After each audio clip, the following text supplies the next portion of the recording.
السكة فالفاتحة من النبي محمد النبي أسلافنا وما نبي سيد الوالد محمد رحمتك علينا حضرة النبي وآله ومن والاه المسلمين. الفاتحة. أعوذ بالله من الشيطان الرجيم. بسم الله الرحمن الرحيم. الحمد لله رب العالمين الرحمن الرحيم مالك يوم الدين. إياك نعبد وإياك نستعين. اهدنا الصراط المستقيم صراط الذين أنعمت عليهم غير المغضوب عليهم ولا الضالين. آمين. اللهم صل على سيدنا محمد الفاتح لما أغلق والخاتم لما سبق ناصر الحق بالحق والهادي إلى صراطك المستقيم وعلى آله حق قدره مقدار العظيم. اللهم أخرجنا من ظلمات الوهم وأكرمنا من نور الفهم وافتح علينا بمعرفة العلم وحسن أخلاقنا بالحلم وحسن وانشر علينا من خزائن رحمتك يا أرحم الراحمين. بسم الله الرحمن الرحيم. الحمد لله رب العالمين والعاقبة للمتقين ولا عدوان إلا على الظالمين والصلاة والسلام على سيد المرسلين قائد الغر المحجلين سيدنا مولانا Muhammadin wa ala alihi wa sahbihi ajma'in. Amma ba'du, kita bersyukur pada Allah Subhanahu wa taala yang pada kesempatan malam hari ini kita masih diberikan nikmat sehat, nikmat sempat kita bisa hadir majlis ta'lim rutin kita. Semoga kesemuanya ini bisa menjadi penyebab turunnya rahmat dan taufiknya Allah Subhanahu wa taala untuk kita semuanya tanpa terkecuali. Pembahasan kita masih mengenai bagaimana kewajiban kita terhadap asisten rumah tangga, terhadap pembantu rumah tangga, terhadap orang yang berkhidmah di rumah kita. Sampai pada nomor 2 dari apa yang dituliskan oleh muallif kitab Al-Akhlaq Al-Banin Syekh Umar bin Ahmad Baroja, ila an qala idza nadaita khadimaka falam yujibka halan aw amartahu bi syai'in fa abta fala ta'jal ila itabih fala'allahu ma sami'a sautaka aw kana mashghulan wa kun samhal akhlaqi tahtamilu ma yasduru 'anil akhdam min hafawat li'annahum ghaliban ghairu mu'addabin wa idza ahsanu fi khidmatik fala tansa an tashkurahum ala ihsanihim wa tukafi'ahum ala dhalik. Wallahu ta'ala hal jazaa'ul ihsan illa al-ihsan. Subhanakallahumma bihamdika asyhadu an la ilaha illa anta astaghfiruka wa atubu ilaik. Idza nadaita khadimaka, jika engkau memanggil pembantumu, memanggil asisten rumah tanggamu, memanggil orang yang membantu di rumah, falam yujibka halan, maka orang tersebut tidak menjawab dengan cepat, tidak merespon dengan cepat, tidak tanggap dengan cepat, au amartahu bi syai'in fa abta'a, atau engkau menyuruhnya untuk mengerjakan sesuatu fa abta'a, maka orang tersebut lambat, lelet, enggak sergap. Fala ta'jal ila itabih, maka jangan buru-buru untuk mencaci maki, untuk marahin dia, untuk menyalahkan dia. Seperti yang kemarin kita baca ketika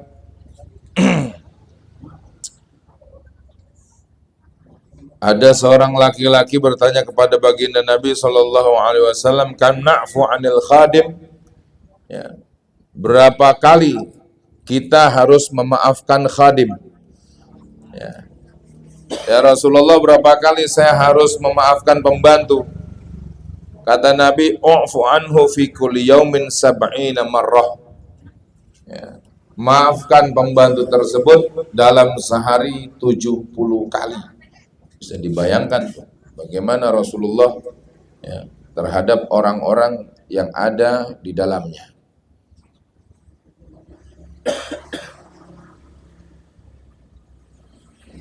Yang ada di dalam rumahnya, bisa sampai 70 kali dimaafin sama Rasulullah. Fala ta'jal ila itabih, Jangan buru-buru marahin dia. Fala'allahu ma sami'a sautaka. Jangan-jangan ya si pembantu itu ma sami'a sautaka, enggak dengar suaramu. Au kana mashghulan, atau lagi sibuk. Ya.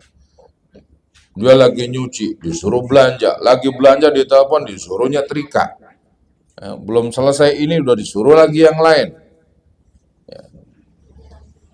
Sekarang banyak tuh yang begitu modelnya. Dengan alasan saya kan bayar Anda. Ya. Dengan alasan membayar kemudian semena-mena. Ya, nanti ada hadisnya tuh. Wa kun samhal akhlaqi, dan jadilah engkau orang yang mudah. Ya, akhlaknya itu yang samhal akhlaqi, pemaaf. Ya, pengertian sama orang lain.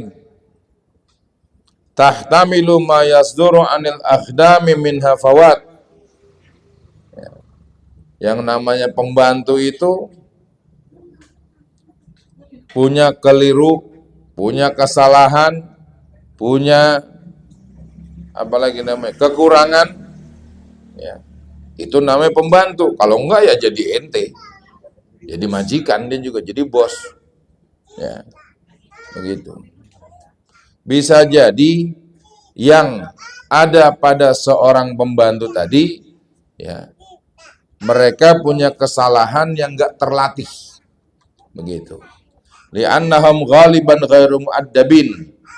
Ya, karena mereka ya, biasanya pembantu itu ghairu mu'addabin, ya, tidak beradab, kurang adabnya. Ya, tingkah lakunya kadang kita begitu aja nggak bisa, mungkin nggak, emang dia nggak belajar. Ya. Mengadu nasib di kota besar di Jakarta, tiba-tiba jadi pembantu. Dia nggak pernah tahu tuh gimana caranya, misalkan nyalain kompor gas. Ya, masa kompor gas aja nggak tahu, orang kampung masih ada wajarnya. Ya, maka jangan buru-buru ila itabihi. Ya, mencelak dia, ya, nyalain dia, jangan buru-buru, ntar dulu. Ya, diajarkan lagi, sekali nggak bisa, 2 kali ajarkan, bahkan bisa sampai 70 kali. Ya. Orang bodoh kita salahkan karena dia nggak ngerti. Yang bodoh siapa jadinya? Ya, kan begitu. Wa idza ahsanu fi khidmatika fala tansa an tashkurahum ala ihsanihim. Kalau mereka berbuat baik dalam melayanimu, ya, kerjaannya rapi, ya, cuciannya bersih, masakannya enak, ya, fala tansa an tashkurahum, maka janganlah kamu lupa untuk berterima kasih kepada mereka ala ihsanihim, atas kebaikan mereka, wa tukafi'ahum ala dzalik, ya, balas tuh kebaikan yang tersebut. Ya. Bayangkan kalau dia cuma mengandalkan, saya kan gaji situ, saya yang gaji, loh situ nggak gaji kan saya nggak kerja di sini, kan begitu, sama, ada timbal baliknya. Ya, bukan berarti Anda yang menggaji kemudian merasa menggaji kemudian sewenang-wenang, nggak bisa begitu. Ya. Qala Allah Ta'ala hal jazaa'ul ihsani illa al-ihsan. Tidak ada balasan kebaikan kecuali kebaikan, begitu. Jadi kalau sama orang lain yang bantu-bantu di rumah kita, ya, ada yang bisa perhatian sama mereka, ya. Tahaddusan bin ni'mah. Ana dulu punya pembantu masih misanan Umi Ana. Ya. Semua anak-anak Umi Ana dia pegang. Sampai wafatnya pun di rumah. Ya. Sudah haji. Ya. Jadi karena nggak punya suami, nggak punya anak, sudah khidmah di rumah sampai wafatnya. Bahkan dikuburkan pun di kuburan keluarga. Ya. Masya Allah. Puasa Rajab, Sya'ban, Ramadan 3 bulan kalau puasa. Tambah lagi Syawal 10. Ketemu Senin Kemis, Ayyamul Bid, apalagi udah semua tentang puasa. Ya, semua dikerjain. Nggak ada bangun jam 5 subuh itu nggak ada. Paling lambat bangunnya jam setengah 3, paling lambat. Itu udah terlambat setengah 3 dia. Ya sholat dulu. Nah, itu model pembantu kayak begitu, ya dibalas dengan kebaikan-kebaikan. Ya, diberangkatin haji, ya, karena punya kebaikan. Ya. La tutli'il khadima ala syai'in min asrari abika.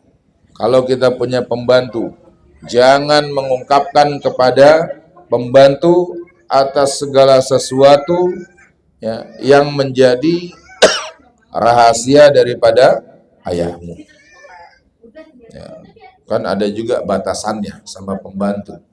Kalau kita punya pembantu, bukan berarti seenak-enaknya kayak keluarga, dia seenak-enaknya, enggak. Ada batasan.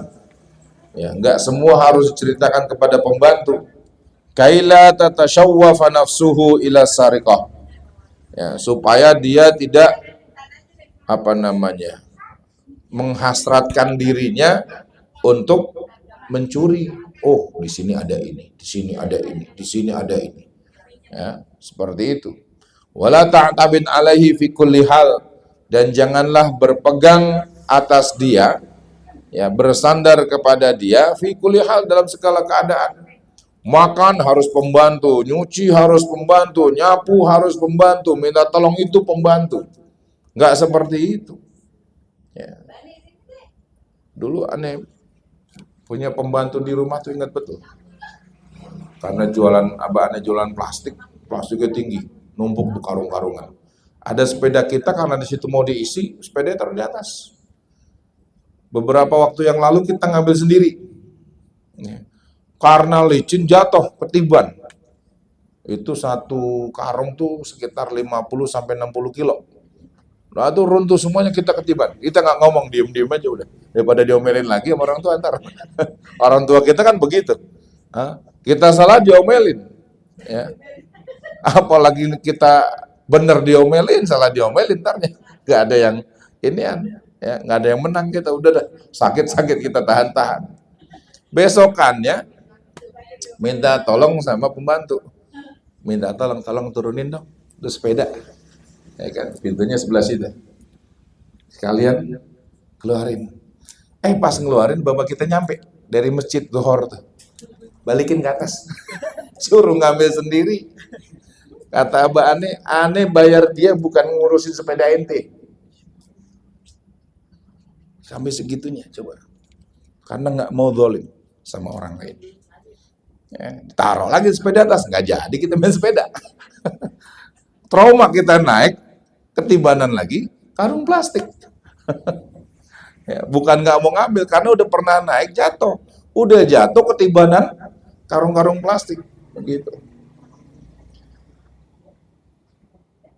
Wa kun minhu ala hadarin. Ya.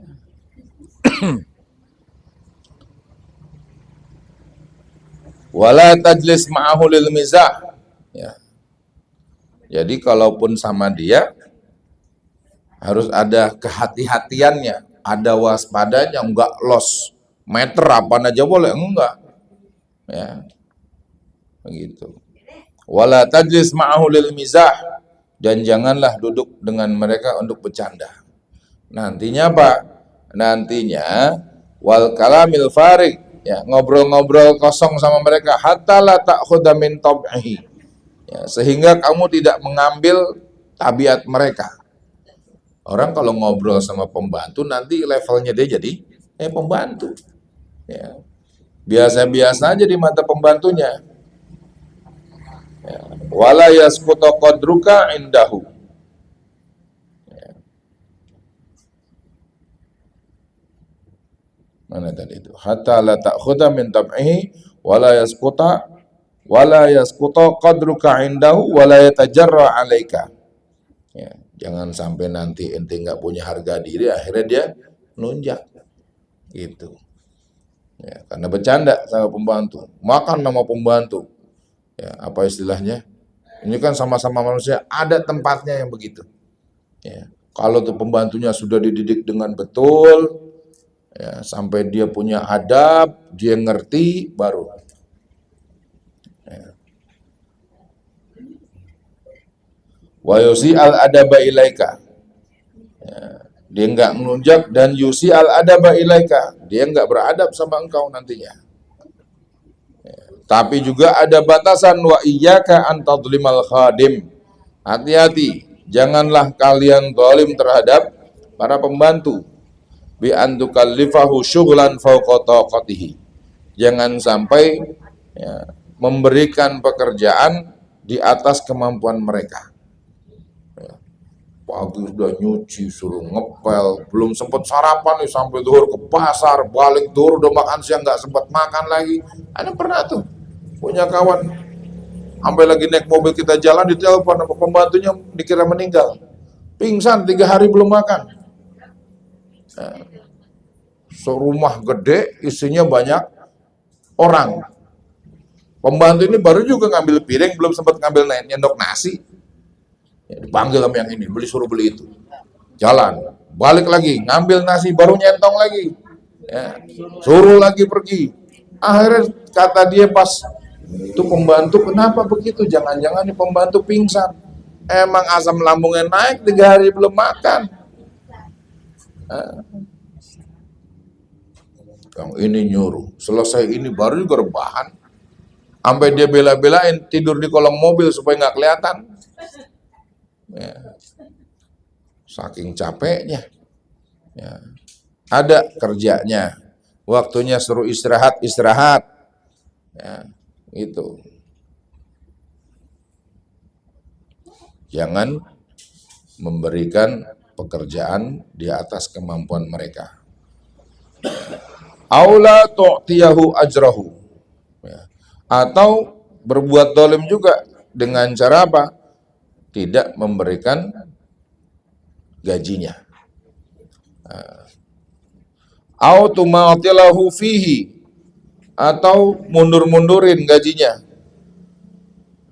Au tangqusahu amma yastahiquhu, atau bahkan mengurangi apa yang sudah menjadi kewajiban kita. Ini gaji pembantu misalkan berapa sekarang? 4 juta, kalau yang di rumah biasanya 4 sampai 5 juta. Jangan dikurang-kurangin. Ada tuh. Kita pernah di rumah, ya, ada pembantu, dia dulu kerja di Bandung. Jadi kalau sudah kata keluarganya, yuk kita semua makan di luar, itu pembantu deg-degan. Ketahuannya saat makan keluar sama kita ajak makan keluar, mbak ikut kami. Ya, kami nggak makan di rumah, nggak usah masak, kita makan di luar. Deg-degan dia. Saya makannya nasi putihnya aja. Nggak tahunya apa, selama ini kalau diajak sama bosnya keluar kota, makannya dia harus nanggung sendiri. Na'udzubillah. Kita bilang, kok makan nasi putih doang? Iya, saya nggak punya duit buat bayar lauknya.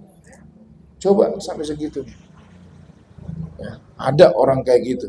Udah gajinya nggak seberapa, diajak keluar kota, nyiksa dia juga, suruh pegang anaknya, giliran makan, suruh bayar sendiri. La ilaha illallah. Ya. Nggak boleh begitu. Itu namanya zalim. Kalau perlu, kalau ada pekerjaan di luar pekerjaan yang seharusnya, kasih lebih. Ya, kasih lebih. Contoh misalnya, tiba-tiba rumah kita mau nikahin anak kita, pasti kan berantakan semua tuh. Dia kerja di luar kemampuannya dia. Ya kan? Kasih lebih. Begitu, tanda terima kasih. Ya. Jangan udah mentang-mentang, lu kan pembantu di sini ya, lu kondangan sama anak gua tuh. Gaji lu gue potong ya 50%. Kondangan, haji mumpung itu. Ya, nggak boleh begitu. Ya, haram hukumnya. Yang perlu dijadi garis bawah adalah setiap kezaliman yang dilakukan oleh seorang itu pasti akan dituntut. Ya, di dunia maupun di akhirat. Di dunia nggak ketuntut, di akhirat pasti. Oh, dia nggak tahu siapa yang dolimin. Hatta dia nggak ada yang tahu siapa yang dolimin. Allah buka semua lembarannya nanti di akhirat. Ya. Kita akan diperlihatkan semua amalan kita. Naudzubillah kalau kita bisa menemukan rekam jejak kita yang disebut apa namanya kalau bahasa zaman sekarang jejak digital itu ya, dibuka lagi sama Allah. Nih, dari mulai balik nih, ente ngapain aja, ada semua tuh. Yang lihat bukan kita doang. Nah kita kalau dihadapin sama nih, ada barang bukti misalnya, nih videonya ada, ente lagi gini-gini, malu nggak kira-kira? Malu. Ini nggak yang nonton seluruh manusia. Ketika kita dibongkar semuanya, seluruh manusia lihat, oh si fulan tuh begini, begini, ada semua rekamannya. Ya, naudzubillah. Kezoliman yang kita pernah zolim sama orang yang nggak tahu bahkan nggak ngerasa dizolimi pun akan dituntut oleh Allah. Ya, maka jangan zolim sama siapapun. Ya, sama saudara apalagi. Ya, saya ingetin betul nih, ya masalah warisan, naudzubillah. Kalau sudah masalah warisan, urusan duit, nggak kenal sama saudara. Ya, biar kata kandung nggak kenal tuh. Kalau udah masalah warisan, gue yang paling gede, gue yang paling tua, berarti gue yang paling banyak. Model kayak begitu tuh masih ada. Nah, nggak selamat orang yang zalim masalah tanah, masalah warisan. Ya, alam kuburnya aja udah pasti nggak selamat. Biar kata hafid Quran, nah, biar dia cinta sholawat, cinta Nabi, suka hadir maulid, tapi zalim sama saudaranya. Urusan zalim tanah nggak terima tuh. Bumi nggak terima. Sampai hari ini Anda nggak pernah dengar ada orang zalim sama saudaranya masalah tanah, masalah warisan, kecuali meninggal dalam keadaan gak enak. Ini kisah nyata. Ya. Ada orang ngakuin tanahnya orang lain. Ya, kebetulan tanah punya anak, punya mertua. Diakuin sama dia. Padahal nih kayak gini kan pintunya ke depan. Karena keluarga kita nggak pernah pakai ini tanah, dibikin pintu dari belakang sama dia. Buat jalurnya dia. Kemudian diakuin, kita sudah datengin dari desa, dari kelurahan, dari kecamatan, saksi segala macam, bukunya sesuai dengan apa yang di situ, masih ngakuin juga, kita bilang terserah. Kejadian tuh, ya. Waktu dikuburin, nggak pas kuburannya, ya. Nggak pas kuburannya, udah digali lagi, dipanjangin, tetap mentok kakinya, ya. Kepala turun begitu, kakinya ngangkat ke atas. Akhirnya mau nggak mau dipatahin, baru bisa rata tuh sama tanah. Tuh orang zalim masalah tanah. Ya, siapapun di sini Anda ingetin, karena Anda cinta sama antum semuanya. Jangan pernah zalim. Kalau kita pernah zalim, ini tanah diambil oleh kita, pada saudara kita kasih tahu nih, tanah punya lo semuanya nih.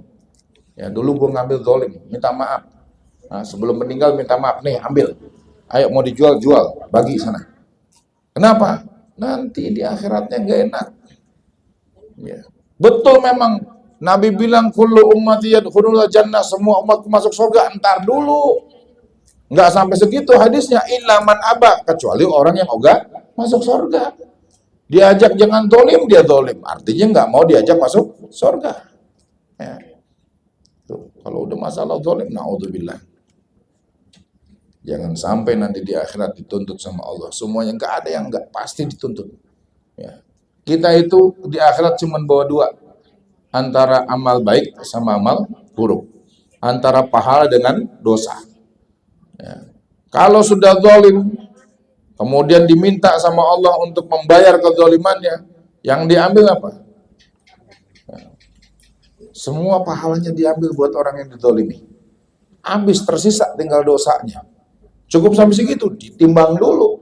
Kezaliman itu sebanding nggak nih sama ininya? Masih nggak sebanding, masih lebih banyak, diambil lagi tuh dosanya orang dizalimi, ditimpain ke dia, nambah bonus itu, ya ngekos di neraka. Nah, harusnya cuma sebulan jadi setahun, nah, sembarangan nanti, ya. Ngulur-ngulur gaji, ya nggak boleh, ya. Nggak gaji orang juga nggak boleh. Atau ngurangin malah, motong gaji orang, nggak boleh. Wa fil hadits, dan dalam sebuah hadis dinyatakan oleh Rasulullah sallallahu alaihi wasallam, dzulmul ajiri ajrahu minal kabairi. Kezaliman orang, ya, terhadap masalah gajinya, Siapapun itu, al-ajir itu boleh pembantu, boleh karyawan, boleh pegawai, tidak hanya khusus pembantu. Kalau antum merasa antum adalah bos, kemudian punya pembantu, punya karyawan, punya pekerja, ya, itu semuanya masuk dalam kata-kata al-ajir. Zulmul ajir ajrahu minal kabair. Bagian daripada dosa besar. Kalau kita sampai zalim sama pelayan kita, siapapun itu, mau pegawai, staf, bahasa apa deh, pokoknya bahasanya yang penting orang yang kerja sama kita. Ya. Mau di perusahaan, mau di rumah, mau di kantor. Au bi an tadribahu bi ghairi haqqin, atau bahkan ya, memukul karyawannya bi ghairi haqqin, tanpa alasan yang benar. Ya. Wa fil hadithi man darba sautan dzulman iqtussa minhu yaumal qiyamah. Orang yang satu kali di dunia mukul karena zalim tanpa alasan yang dibenarkan, iqtussa minhu yaumal qiyamah, nanti ya kisosnya di akhirat. Namanya pembantu, kalau dipukul mana ada yang berani? Ya, secara level udah nggak berani dipukul sama majikannya dibalas. Ya. Dia cuman ya sudah kalau gitu saya dipecat. Ya. Kalau nggak dendam, kalau dendam lagi, ya masya Allah. Orang kalau sudah dendam buta matanya akhirnya, nggak mandang tuh anak kecil kayak perempuan kayak semuanya akhirnya dibantai. Itu ajaran baginda kita Nabi Muhammad Sallallahu Alaihi Wasallam kepada para pembantunya, pada orang-orang yang berada di rumahnya. Masya Allah, ya nggak ada namanya Nabi itu marah sama pembantu, nggak pernah ada. Ya, dimaafkan. Ya. Jadi kalau nggak tahu diajarkan dulu sampai dia paham. Udah paham belum nih? Coba. Ya. Kita evaluasi, oh sudah bagus, oh belum bagus. Jangan ngasih tahu belum pernah dievaluasi, tiba-tiba salah lagi, diomelin lagi. Ya. Masa gitu aja nggak tahu? Memang dia nggak ngerti. Ya. Ntar masuk misalkan rumah, ya. Ada kamar mandinya, ini buat musim dingin, ini buat musim panas misalkan. Nah, salah mencet. Musim panas yang ditaruh AC panas yang keluar, diomelin lagi. Masa gitu aja nggak ngerti? Kan kebanyakan tadi katakan tuh, ya, li'annahum ghaliban ghairu mu'addabin. Rata-ratanya yang jadi pembantu itu adalah orang-orang yang tidak punya adab, ya, nggak terdidik adabnya, ya, nggak terdidik adabnya. Adab tuh dihasilkan dari didikan. Ya. Orang ngantri nih, diajarin ngantri, bisa, itu adab namanya. Ya. Dia ngantri, tapi akhlak dihasilkan dari ibadah. Ya, dihasilkan dari orang itu imannya. Ya, bagaimana dia ya, berakhlak kepada Allah Subhanahu Wa Taala, begitu. Karena kita itu punya hubungan dua, hablum minallah dengan hablum minan nas. Itu bersangkutan. Makanya dalam hadis dikatakan, man lam yashkurin nas, lam yashkurullah. Orang yang nggak pandai berterima kasih kepada sesama manusia, dia nggak pandai bersyukur kepada Allah. Ada hak dan kewajiban masing-masing. Ya, jangan ngagul, saya kan sini yang bayar, situ kan pembantu. Dia kalau bisa balikin, saya kan yang kerja, situ yang gaji. Kan sama-sama punya hak, sama-sama punya kewajiban. Ya. Selesaikan haknya, kewajibannya selesaikan, sehingga tidak ada yang tersakiti. Ya. Sama tidak ada yang terzalimi. Hakadha at-tasamuhu ma'al khadim. Ya. Beginilah yang diajarkan baginda Nabi Sallallahu Alaihi Wasallam. Ya, tasamuh itu artinya memaafkan, memaklumi. Ya, bukan membiarkan, memaklumi itu mengajarkan.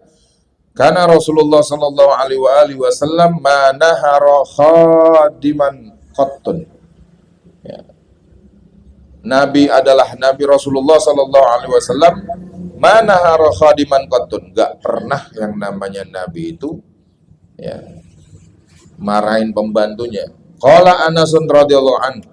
Berkata Anas bin Malik, semoga Allah ridha kepadanya, khadamtun Nabi sallallahu alaihi wasallam asyra sinin. Aku